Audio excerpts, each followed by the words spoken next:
প্লেটোর আদর্শ রাষ্ট্র। প্লেটোর ন্যায় বিচার তত্ত্ব আলোচনা করতে গিয়ে আমরা দেখেছি যে সমাজ জীবনে এমন তিনটি শ্রেণী আছে যারা ব্যক্তি জীবনের তিনটি উপাদানের প্রতিনিধিত্ব করে। এই তিনটি শ্রেণী হচ্ছে যথাক্রমে উৎপাদনকারী, যোদ্ধা ও দার্শনিক শ্রেণী। উৎপাদনকারী, যোদ্ধা ও দার্শনিক শ্রেণী। সমাজ জীবনে এই তিনটি শ্রেণীর যথাযোগ্য বিন্যাস ও সংস্থাপনকেই তিনি ন্যায় বিচার বলে আখ্যায়িত করেছেন। যে রাষ্ট্রে এই ত্রিবিধ শ্রেণী তাদের কর্তব্যকর্ম বিশ্বস্ততার সঙ্গে পালন করে এবং একে অপরের অধিকারে হস্তক্ষেপ না করে, সেটি হচ্ছে প্লেটোর আদর্শ রাষ্ট্র। এবং একমাত্র এই আদর্শ রাষ্ট্রে দেখা যায় যে যথার্থ ন্যায় বিচার প্রতিষ্ঠিত। বস্তুত রাষ্ট্রীয় ক্রমবিকাশের যে পর্যায়ে গিয়ে ন্যায় বিচার আবিষ্কৃত হয় সেটি হলো প্লেটোর আদর্শ রাষ্ট্রের যথার্থ স্বরূপ। প্লেটো তার রিপাবলিকের মধ্যে যে আদর্শ রাষ্ট্রের আলেখ্য প্রদান করেছেন তার নির্দিষ্ট কোনো রাষ্ট্রের ঐতিহাসিক বর্ণনা নয়। ঐতিহাসিক কোনো পর্যায়ক্রম প্লেটো এখানে অনুসরণ করেননি। সমসাময়িক গ্রিসীয় নগরাষ্ট্র আদিতে যেমন করে গঠিত হয়ে থাকতে পারে তারই একটি কল্পনা উপস্থিত করা হয়েছে। এরূপ রাষ্ট্রীয় কাঠামোকে বিশ্লেষণ করে তার মূল উপাদানের ভিত্তিতে রাষ্ট্রকে গঠন করা হয়েছে। এছাড়া প্লেটো যে আদর্শ রাষ্ট্রের চিত্রাঙ্কন করেছেন তা বাস্তবে রূপায়িত করা সম্ভব কি সম্ভব নয় সে সম্পর্কে তিনি বিশেষ মাথা ঘামাননি। তার মুখ্য উদ্দেশ্য হল রাষ্ট্রের যথার্থ স্বরূপ বিশ্লেষণ করা। অধ্যাপক সাবাইন বলেন, নীতিগতভাবে রাষ্ট্র কিরূপ হওয়া উচিত তিনি সেটিই দেখাতে চেয়েছেন। রাষ্ট্রের বাস্তব অবস্থা যদি নীতিমাফিক না হয় তবে সেটা বাস্তব অবস্থারই ত্রুটি। আদর্শ রাষ্ট্রের বৈশিষ্ট্য। প্লেটো যে আদর্শ রাষ্ট্রের চিত্র আমাদের সামনে তুলে ধরেছেন তার মধ্যে নিম্নলিখিত কয়েকটি বৈশিষ্ট্য বিশেষভাবে প্রণিধানযোগ্য। প্রথমত, প্লেটোর আদর্শ রাষ্ট্র একটি শ্রেণীভিত্তিক প্রতিষ্ঠান। এই রাষ্ট্রের অধিবাসীরা প্রধানত তিনটি শ্রেণীতে বিভক্ত। আপাতদৃষ্টিতে এই শ্রেণীবিন্যাসকে বর্ণ ব্যবস্থার ন্যায় মনে হলেও আদতে তা নয়। অধ্যাপক সাবাইনের মতে এই শ্রেণীবিভাগকে বর্ণবিভাগ মনে করার কোনো কারণ নেই, কারণ এখানে বংশের ভিত্তিতে কারো স্থান নির্ণয় করা হয় না। বরং তিনি যে আদর্শ সমাজের কল্পনা করেছেন সেখানে প্রত্যেকটি শিশুকে তার স্বাভাবিক ক্ষমতা অনুযায়ী সর্বোচ্চ শিক্ষা প্রদান করা হবে এবং তার উপযুক্ততা, তার ক্ষমতা, শিক্ষা এবং অভিজ্ঞতা অনুযায়ী রাষ্ট্রের মধ্যে তাকে সর্বোচ্চ স্থান অধিকারের সুযোগ দেওয়া হবে। রিপাবলিক পুস্তকে প্লেটোকে উল্লেখযোগ্যভাবে শ্রেণী পক্ষপাত হতে মুক্ত দেখা যায়। দ্বিতীয়ত, প্লেটো তার আদর্শ রাষ্ট্রকে শ্রমবিভাগ ও বিশেষীকরণের নীতির উপর প্রতিষ্ঠিত করেছেন। তৃতীয়ত, আদর্শ রাষ্ট্রে শাসনের ক্ষমতা একমাত্র দার্শনিকদের হাতে ন্যস্ত থাকবে, কারণ একমাত্র দার্শনিকেরাই হচ্ছে যথার্থ জ্ঞানের অধিকারী। চতুর্থত, একমাত্র আদর্শ রাষ্ট্রে সর্বোত্তম ন্যায় বিচার প্রতিষ্ঠিত। পঞ্চমত, আদর্শ রাষ্ট্রে আইনের কোনো প্রয়োজন নেই। এই রাষ্ট্রের শাসন ব্যবস্থা ব্যক্তিভিত্তিক, আইনভিত্তিক নয়। শেষত, প্লেটোর আদর্শ রাষ্ট্র তার শিক্ষাগুরু সক্রেটিস প্রদত্ত গুণী জ্ঞান এই নীতির উপর প্রতিষ্ঠিত। আদর্শ রাষ্ট্রের সংগঠন। আদর্শ রাষ্ট্রের সংগঠন সম্পর্কে আলোচনা করতে গিয়ে প্লেটো যে মূল সূত্র ধরে যাত্রা শুরু করেছেন তা হলো এই যে মানুষের জীবনে চাহিদা প্রচুর, কিন্তু এককভাবে তার ক্ষমতা সীমাবদ্ধ। কোনো মানুষের পক্ষেই এককভাবে তার সকল চাহিদা পূরণ করা সম্ভব নয়। অন্ন, বস্ত্র, বাসস্থান প্রভৃতি বহুবিধ অভাব মানুষের জীবনে রয়েছে, কিন্তু তার পক্ষে এগুলোর মধ্যে একটির অভাবই বেশ নৈপুণ্যের সঙ্গে পূরণ করা সম্ভব, সবগুলো নয়। অন্যান্য প্রয়োজনের জন্য তাকে স্বাভাবিকভাবেই অন্যদের উপর নির্ভরশীল হতে হয়। অনুরূপভাবে সে যে প্রয়োজন মেটাতে সক্ষম তার জন্য অন্যদেরকে তার উপর নির্ভর করতে হয়। কাজেই দেখা যাচ্ছে যে মানুষের জীবন পারম্পর্যের নীতির উপর প্রতিষ্ঠিত এবং এই নীতিই হচ্ছে আদি ও অকৃত্রিম রাষ্ট্রের প্রসূতি। পারম্পর্যের এই নীতি আবার আরেকটি নীতির উপর প্রতিষ্ঠিত এবং তা হলো শ্রম বিভাগের নীতি। একই মানুষ তার শ্রমের কিছু অংশ খাদ্য উৎপাদনে, কিছু অংশ বস্ত্র বয়নে, আবার কিছু অংশ পাদুকা নির্মাণে ব্যয় না করে যদি তার সমগ্র শ্রম একটিমাত্র কাজে নিয়োজিত করে তাহলে সেই কাজটি যত সুন্দর ও সুষ্ঠুভাবে সম্পাদিত হবে, অন্যভাবে তা হবে না। তার কারণ একই কাজ পুনর্পুনঃ সম্পাদন করার ফলে তার দক্ষতা বহুগুণে বৃদ্ধি পাবে। পারম্পর্য ও শ্রম বিভাগের এই নীতিদ্বয়ের বিশ্লেষণ থেকে এই কথা সুস্পষ্টই প্রতীয়মান হয় যে পারস্পরিক অর্থনৈতিক নির্ভরশীলতাই হচ্ছে মানুষের জীবনের উৎপত্তির প্রথম ও প্রধান কারণ এবং এসব নীতির মধ্যেই রাষ্ট্রীয় ঐক্যের মূল বন্ধন নিহিত। প্রথম পর্যায়ে প্লেটো তিনটি প্রাথমিক অর্থনৈতিক প্রয়োজনের কথা উল্লেখ করেছেন, যথা খাদ্য, বস্ত্র ও বাসস্থান। অতঃপর তিনি দেখিয়েছেন যে মানুষের সামগ্রিক অর্থনৈতিক প্রয়োজন এই তিনটি চাহিদার মধ্যে সীমাবদ্ধ থাকতে পারে না। এসব কাজের জন্য যেসব যন্ত্রপাতি ও আসবাবপত্র প্রয়োজন সেগুলো প্রস্তুত করার জন্য ছুতার, কর্মকার প্রভৃতির প্রয়োজন। আবার উৎপাদিত দ্রব্যাদির পারস্পরিক লেনদেন ব্যবস্থাকে সফল করে তোলার জন্য প্রয়োজন বণিক, ব্যবসায়ী ও কুলি মজুরদের। এইভাবে দেখা যায় যে একটি সমাজের অর্থনৈতিক জীবনকে সচল করে রাখার জন্য বহুবিধ শ্রমিক, শিল্পী ও কারিগরের প্রয়োজন। কিন্তু এই বিভিন্ন শ্রেণীর উৎপাদনকারীদের মধ্যে একটি অভিন্ন বৈশিষ্ট্য লক্ষণীয় যে তারা সকলেই মৌল আর অর্থনৈতিক জীবনের অপরিহার্য উপাদান। এদের কাউকে বাদ দিয়ে অর্থনৈতিক জীবন কল্পনা করা যায় না। এই পর্যন্ত প্লেটো যে রাষ্ট্রের কথা বর্ণনা করেছেন তা হলো একটি সহজ সরল, অনাড়ম্বর ও স্বয়ংসম্পূর্ণ রাষ্ট্র। গ্লোকন এটিকেই শূকরের রাষ্ট্র বলে বিদ্রূপ করেছেন। এরূপ রাষ্ট্রে প্রয়োজনের বাইরে কোনো জিনিসের কথা বলা হয় না, কিন্তু মানুষের মধ্যে এমন অনেকেই আছেন যারা এরূপ সাদামাটা জীবন ব্যবস্থায় খুশি হতে চান না। তারা চান আরাম আয়েশে জীবনযাপন করতে।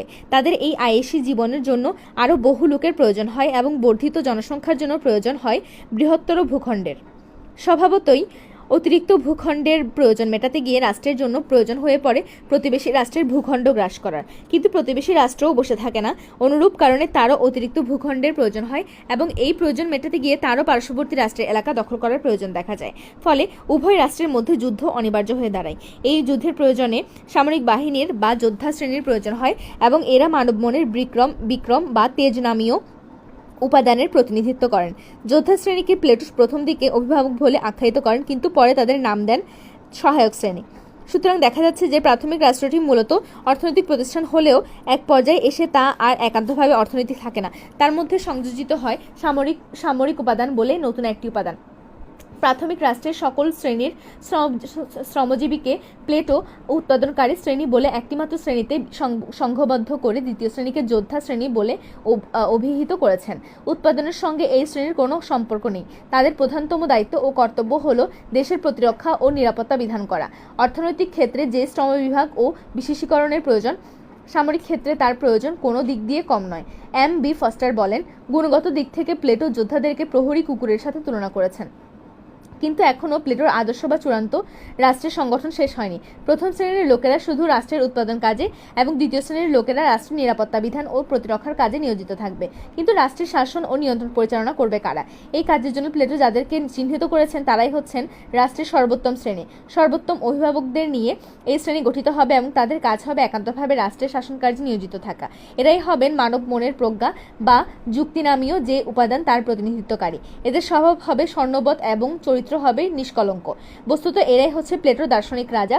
এরা জ্ঞানের সাধক, এরা সত্যের দিশারি, এরা ন্যায়ের অবতার। লোভ লালসা এদের চরিত্রকে কলুষিত করে না, ভয় ভীতি এদেরকে কর্তব্য কর্ম থেকে বিচ্যুত করে না এবং আপন পর ভেদ জ্ঞান এদেরকে পক্ষপাত দুষ্ট করে না। এদের চরম ও পরম কামনা রাষ্ট্রের কল্যাণে নিজেদেরকে উৎসর্গ করা। আদর্শ রাষ্ট্রের সমালোচনা। প্লেটোর ন্যায় বিচার তত্ত্বের বিরুদ্ধে যেসব সমালোচনা উত্থাপিত হয়েছে সেগুলো তার আদর্শ রাষ্ট্রের বিরুদ্ধেও সমভাবে প্রযোজ্য। প্রথমত, প্লেটোর আদর্শ রাষ্ট্র একটি শ্রেণীভিত্তিক সংগঠন এবং তা সম্পূর্ণভাবে শ্রেণীশাসনের নীতির উপর প্রতিষ্ঠিত। অধ্যাপক সাবাইন এই শ্রেণীবিভাগকে বর্ণপ্রথা বলে মনে না করার সপক্ষে যুক্তি প্রদর্শন করলেও বর্ণপ্রথার সাথে এই শ্রেণীশাসনের কার্যত কোনো পার্থক্য নেই। দ্বিতীয়ত, প্লেটোর আদর্শ রাষ্ট্র আইনের শাসনকে অস্বীকার করে ব্যক্তির শাসনকে প্রাধান্য দেয়াই স্বৈরশাসনের পথ সুগম হয়েছে।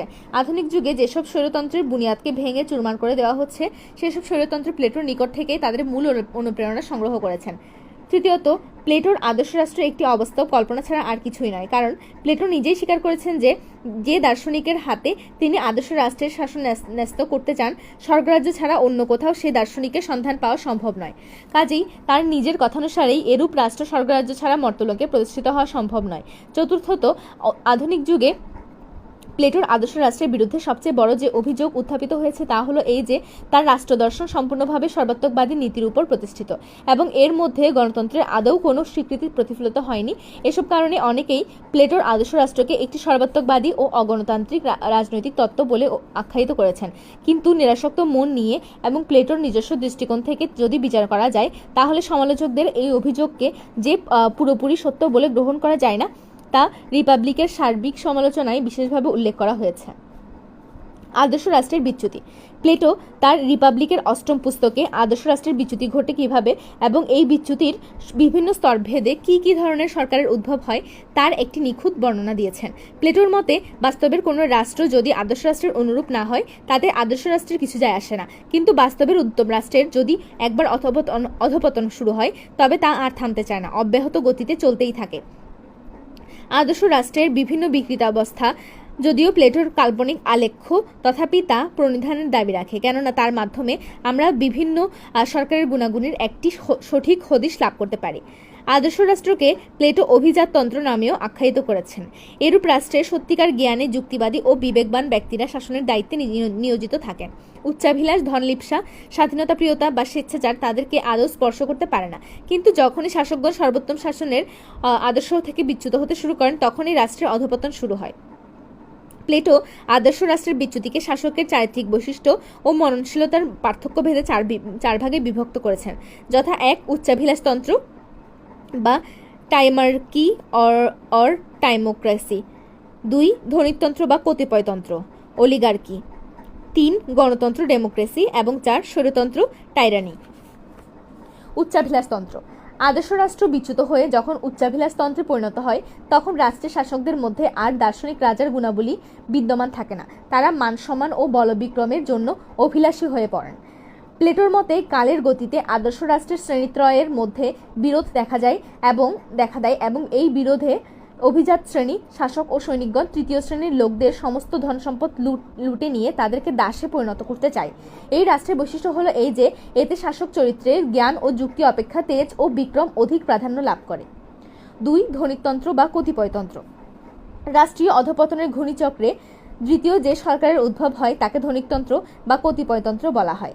উচ্চাভিলাষতন্ত্রী শাসক চরিত্রে অধমের গুণের প্রাধান্য থাকলেও তার সঙ্গে উত্তমের গুণাবলীর কিছু মিশ্রণ থাকে, কিন্তু ধনিকতন্ত্রের শাসক চরিত্রে উত্তমের গুণাবলীর আদৌ কোনো চিহ্ন থাকে না। এরূপ রাষ্ট্রে শাসকবৃন্দ সম্পূর্ণভাবে ধন সম্পদের মোহে আক্রান্ত হয়ে পড়ে। রাজনৈতিক ক্ষমতা অর্থনৈতিক প্রভাবশালীদের হাতে স্থানান্তরিত হয়। ধনীরা আরো ধনী হয়, দরিদ্ররা হয় আরো দরিদ্র। ধনীরা দরিদ্রদেরকে ভয় করে আর দরিদ্ররা ধনীদেরকে ঈর্ষা করে। সুতরাং এরূপ রাষ্ট্রে ঈর্ষা, বিদ্বেষ ও অবিশ্বাসের রাজত্ব কায়েম হয়। 3. গণতন্ত্র। আদর্শ বিচ্যুতির তৃতীয় পর্যায়ে যে রাষ্ট্রের উদ্ভব হয় তাকে বলা হয় গণতন্ত্র। ধনিকতন্ত্রের দারিদ্র্যক্লিষ্ট জনগণ বিত্তশালীদের শোষণ থেকে নিজেদেরকে মুক্ত করে অবাধ স্বাধীনতা ভোগের আশায় একদিন বিক্ষোভে ফেটে পড়ে এবং ধনীদেরকে উচ্ছেদ করে নিজেরা শাসন ক্ষমতায় অধিষ্ঠিত হয়। স্বাধীনতার জন্য অধীর আগ্রহ থেকে এই সরকারের জন্ম হয়, কিন্তু স্বাধীনতা বেশিদিন তার নির্বলতা বজায় রাখতে পারে না। অচিরেই তা উচ্ছৃঙ্খলতায় পরিণত হয় এবং সারা দেশব্যাপী নৈরাজ্যের দুঃসহনীয় পরিবেশ সৃষ্টি হয়। গণতান্ত্রিক শাসনে ব্যক্তির উদগ্র স্বাধীনতা লিপ্সা সারা দেশকে অন্তর্দহ ও কলহ বিবাদে খণ্ডবিখণ্ড করে ফেলে।